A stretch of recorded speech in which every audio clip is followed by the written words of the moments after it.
Yung prepare ko na work is yung harapan po kasi po makapal po yung mukha ko. I'm Charishan Bustillo po, and my program po is Marketing Management. Miko Jolata, Marketing Management. Hello po, my name is Giselle Desus, Marketing Management 4th year student.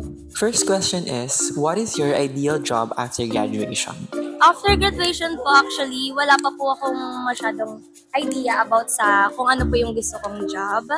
Prepare ko na work is maging sales representative. Something related din sa sales, pero I want to try sana yung mga bangko, ganun. Kasi mas prefer ko yung mga office and hindi masyado magalaw sa work, ganyan. Second, how much is your expected salary? 20K up.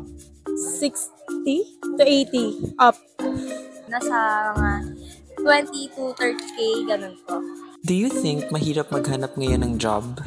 Yes, I think. Mahihirapan talaga kami maghanap ng work since marami din tayong kasabay, iba-ibang university. Ngayon po, mahirap po talaga maghanap ng trabaho. Pero dahil sa doon, mas mapapadali yung paghanap ng trabaho. Ayan lang po. Lastly, what is your preferred work setup? Pwede pong hybrid, ganon. Kasi po, syempre, para po balance na if gusto ko po sa bahay lang, okay lang po. And if pwede naman po na ma-experience ko din yung sa iba naman pong place. Yung prepare ko na work is yung yung harapan po kasi po makapal po yung mukha ko. Ngayon lang. Ang prefer kong is on-site.